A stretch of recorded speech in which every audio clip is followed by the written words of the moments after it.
Let's go across first to Maharashtra, where first the question is, has Chief Minister Fadnavis set the ball rolling for a snap poll in Maharashtra? The Fadnavis government's term will end only in October 2019. But Mr. Fadnavis today said that the BJP is ready for a mid-term challenge in Maharashtra. This an apparent latest reaction to ally Shiv Sena's consistently playing the role of an opponent more than an ally. The Shiv Sena chief, Uddhav Thackeray, offered a swift rebuttal, saying that the money that would be spent on an election should be used for waiving off farm loans instead.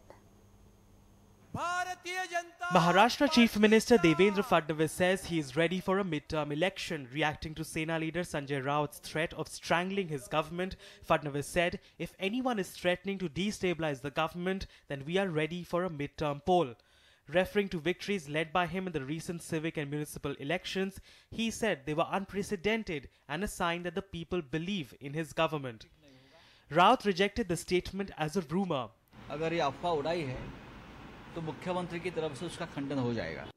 But the Chief Minister's office confirmed he did say it to a group of journalists. Uddhav Thackeray questioned how a midterm election can be held when the government doesn't have the funds to waive off farmer loans. मध्यावधीला तयार आहात म्हणजे तुमच्याकडे पैसा बक्कळ आहे, तो बक्कळ असलेला पैसा शेतकऱ्याला द्या, त्याचा पूर्ण त्याचा सातबारा कोरा करा, त्याला कोणताही निकष लावू नका, आम्ही तुम्हाला पाठिंबा देतो. This bitterness comes just ahead of BJP chief Amit Shah's meeting on Sunday with Uddhav Thackeray to secure Sena's 25,000 votes for the presidential election. जो पार्टियां सोचती है कि ये सरकार को हम गिरा दे, उन पार्टियों को ये मैं निश्चित रूप से बता दूंगा कि आप अगर गिराने की सोच रहे हैं तो हम मध्यावधि चुनाव से और बड़े होके आएंगे, ये विश्वास हमारा है. But will this lead to a falling out between the two allies? Maybe not. BJP sources say that political stability in Maharashtra is of utmost importance, and Devendra Fadnavis may have no choice but to suffer the Sena till 2019. With Prasad Kathe and Anand Malepu in Mumbai, this is Anand Zanane for NDTV. So is the Chief Minister Fadnavis keen to cut his bonds with the Shiv Sena, which has been a constant headache for him since the formation of his government in October 2014, or is this just political posturing? To join us to discuss this on the show tonight, we have from Mumbai Mr. Bharat Kumar Raut. He is a former Shiv Sena MP and political commentator. We also have Mr. Kumar Ketkar, senior journalist from Kolkata.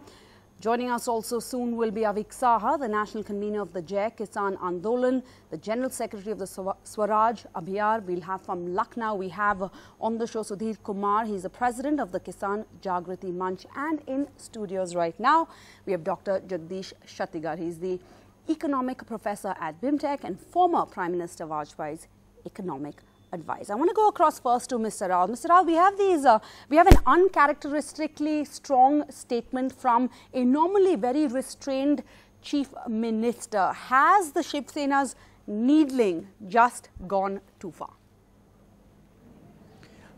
I'm here. Let me first clarify. I'm not betting. I'm not standing for Shiv Sena. So, as a I've already journalist, clarified that. So I said you're a former Shiv Sena MP political commentator. Yeah, correct.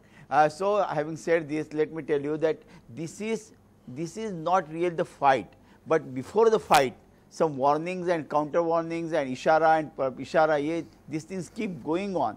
I think when Sanjay Raut, one of the close lieutenants of Uddhav Thackeray, in Uddhav's absence, said that in July there will be explosion. Then for that, I think in answering to that, Devendra Fadnavis has made this statement. I don't think that means that he is going to dissolve the house and go for elections immediately. But he is giving the indication that if Shiv Sena goes too far, he would not mind dissolving the house and taking the fresh mandate from the people. And right, if but that the Shiv happens, Sena had really threatened to withdraw support if the loan waiver was not announced, right? But it seems like Mr. Fadnavis has already pulled out the rug from under the Shiv Sena. Have they been outplayed?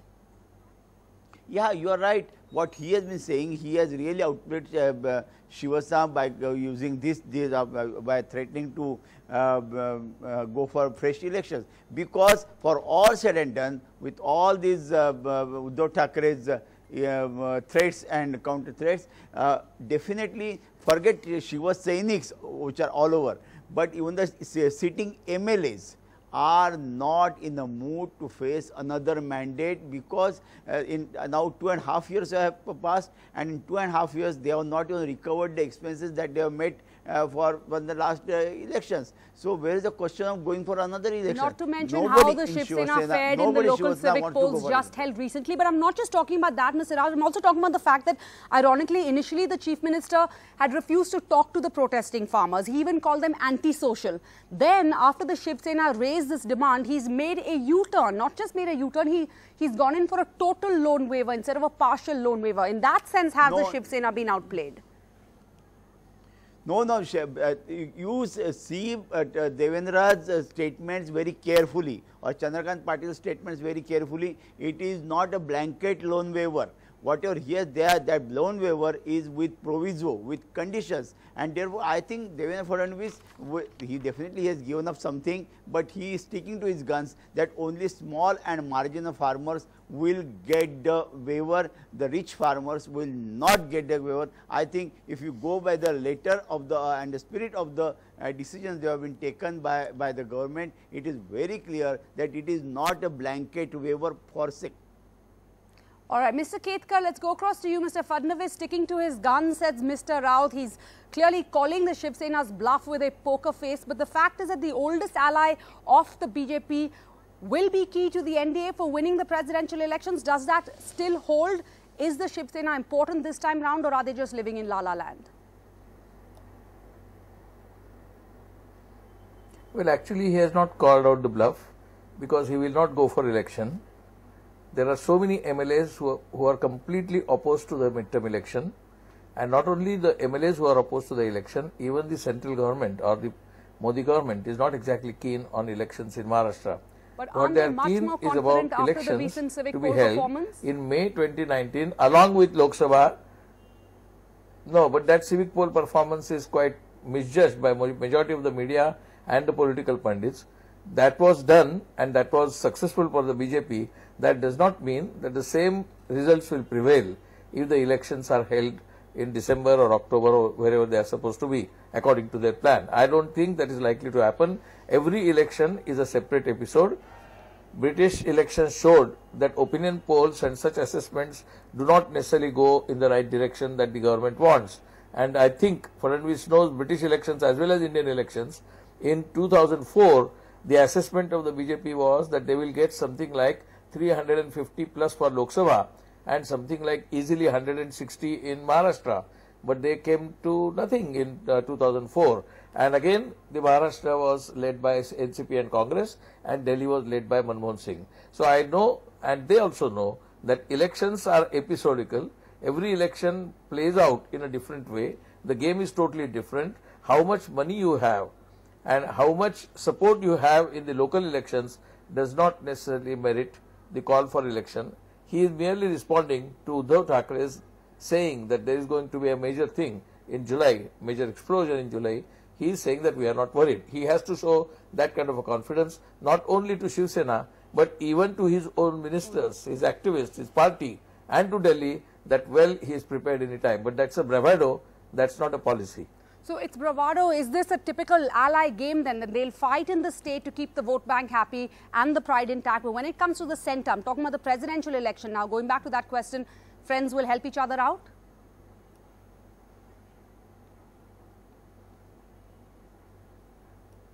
The presidential election game becomes important because Shiv Sena had supported UPA candidate twice before. And so there is a genuine fear. For instance, let us say if Sumitra Mahajan is a candidate, she is a Maharashtrian settled in Madhya Pradesh. So Shiv Sena might support her. She is a woman candidate. So on that also she will get the vote. So I think they are bargaining on some issues in which Shiv Sena will be able to support them. Shiv Sena has got 25,000 votes which are crucial for presidential election, and presidential election is not necessarily the factor that will determine the midterm assembly poll. Presidential election is another episode, and in that I think Shiv Sena will go along with the BJP, and therefore all the storm will be over.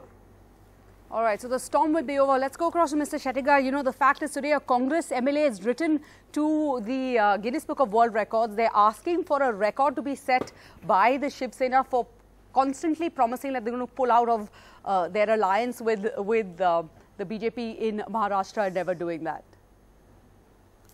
No, I am not in a position to comment without understanding what are the compulsion at the local level. But this sort of Shiv Sena taking a posture, it has been going on for many times, and even in the presidential election, in the last 2 elections, they went along with the UPA candidate. Yes. First, one can understand that the candidate was from Maharashtra, that Pratibha Patil. Pratibha Patil, but they supported Pranab Mukherjee also. There was no logic on that and all. So we cannot was close friends with the chief, Mr. Thackeray. I don't know. I would not like to comment whatever we are hearing. I mean, how the Congress mobilized the support. I mean, whatever the tactics and whatever the reason, I would not like to go into that and all. But the fact is that they did not support the NDA candidate in the last time also. So we cannot rely on the Shiv Sena what posture they will take even right now.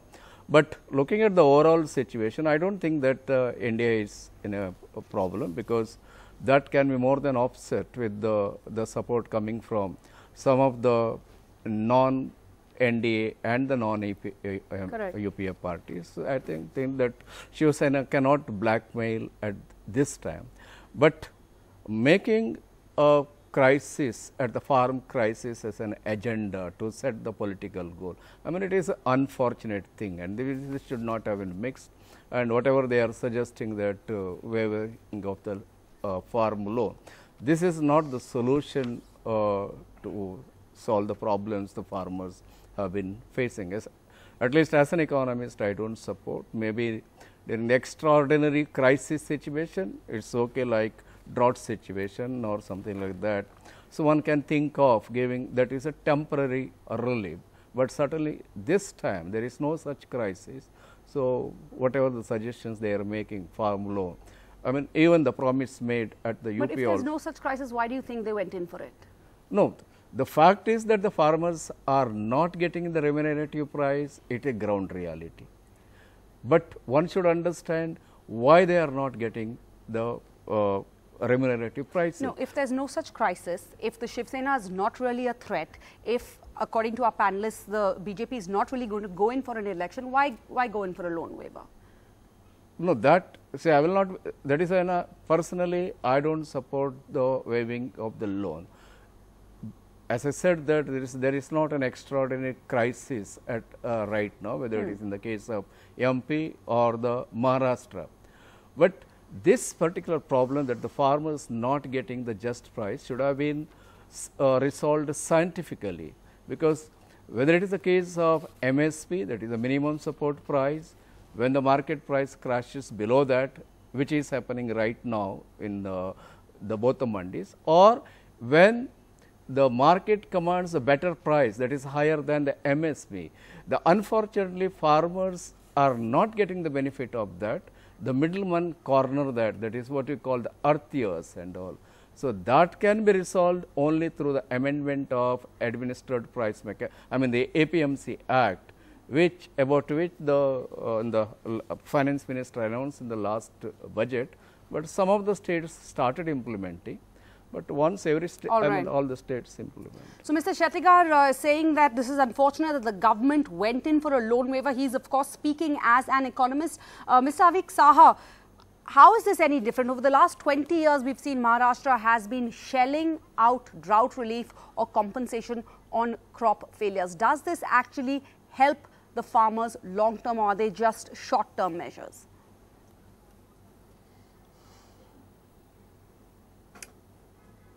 The farmer has to get remunerative price, assured offtake and intervention at times when crops don't happen, like in droughts. They are food producers and they need this basic support from the government. And successive governments have been writing tomes on this subject, but nobody has produced anything substantial for the farmer. And that anger is visible today. And this government in droughts, no different from the past? The farmer is dead. How is this there's government no different from the past. And the loan waiver is, this government is different because it has made such huge, tall promises. It's a pincer of promises. that have stuck the farmer to this government, and now that is being undone. The promises haven't been delivered in 3 years. Questions are being asked, and there are no answers. Mr. Sudhir Kumar, he does join us from Lucknow. Maharashtra is the second state, BJP-ruled state, after UP to go in for this. They're hoping to build on the political gains that they saw in UP. They're hoping to just see that reflected in Maharashtra? Yeah. Actually, when the Prime Minister himself raised this issue of loan waiver, then it has its implication in every state. And Maharashtra cannot be spared for that. Actually, it is the Narendra Modi who raised the issue of loan waiver, and he promised the loan waiver in the first cabinet. So being the Prime Minister of the country, how he can differentiate between the farmers of the two states? So, and after assessing the situation, he promised that when Prime Minister is saying something, it carries weight. Then these are not the issue to discuss that whether farmer needs loan waiver or not, because Prime Minister cannot say anything without any reason. So after Uttar Pradesh, I think several states has to follow this. And it started in Rajasthan, which is a BJP ruled state. It started in Maharashtra and then Madhya Pradesh and everywhere. Because what the gentleman was saying, economist sir, then loan waiver is not good or bad. It depends on the situation. Now, if you look at the Maharashtra and the Madhya Pradesh, the farmers were reeling under the severe drought and resultant economic distress. If you look at the Maharashtra statistics, then the sugarcane crop is almost 70% crop is there, 30% is lost due to that.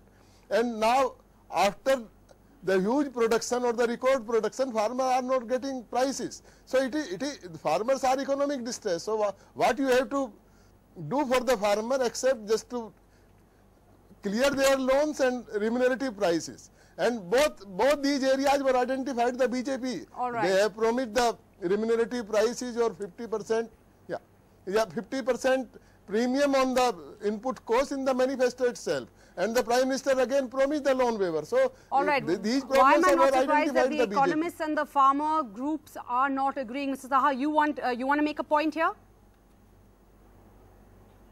I have a small point to make. Go ahead, sir. Let's stop calling this loan waiver. What we are actually doing is, as a nation, paying to the farmers the correct price that we never paid them for 50 years. In fact, the country is repaying its loan to the farmers. This entire dialogue needs to shift its vocabulary, because it is not the farmers who are seeking alms.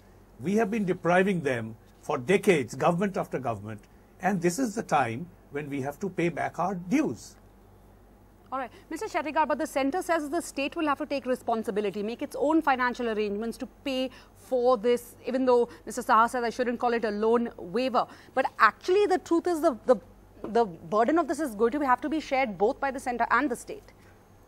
No, the finance minister said that the states have to mobilize the required resources.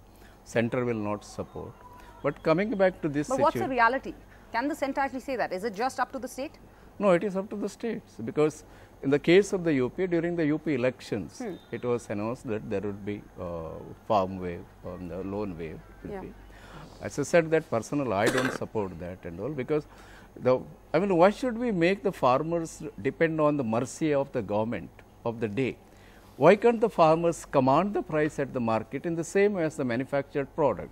But that requires, one, the scientific infrastructure facilities like cold storages or the refrigerated transportation system, and number two, enabling the farmers to have access to the market without the middleman coming into that and all.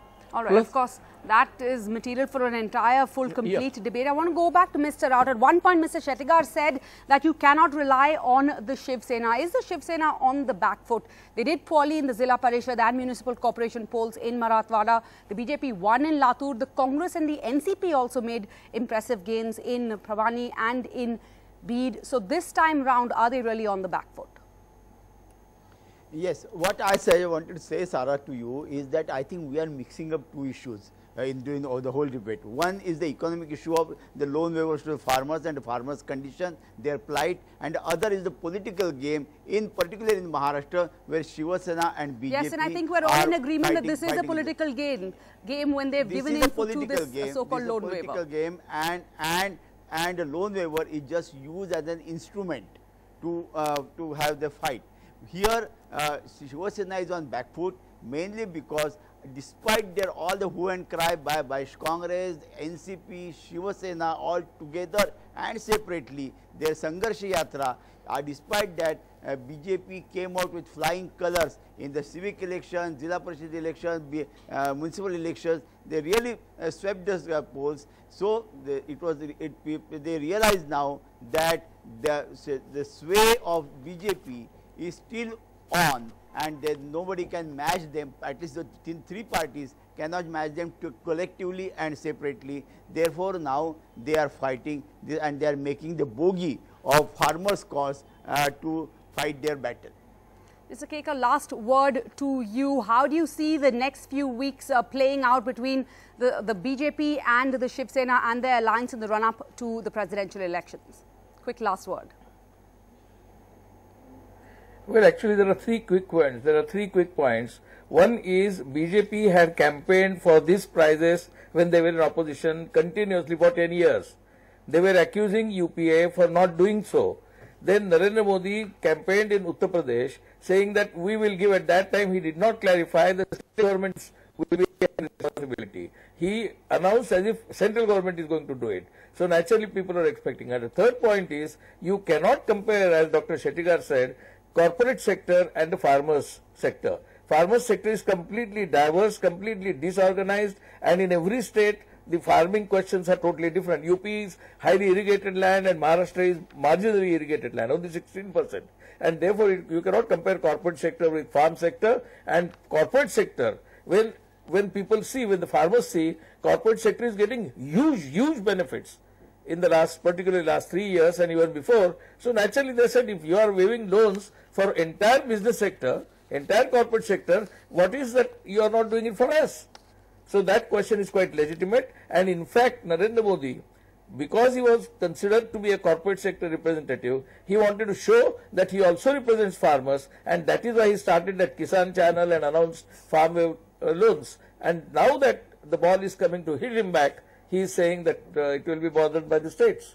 So I think it's a political game started by Narendra Modi and not by opposition, not by farmers. All right, well, this story is certainly not going anywhere. The BJP party chief is going to be heading to Maharashtra this weekend, and the question is, can he smoothen out the creases between the BJP and its ally, its oldest ally, the Shiv Sena? That is the story we'll be following over the next few days.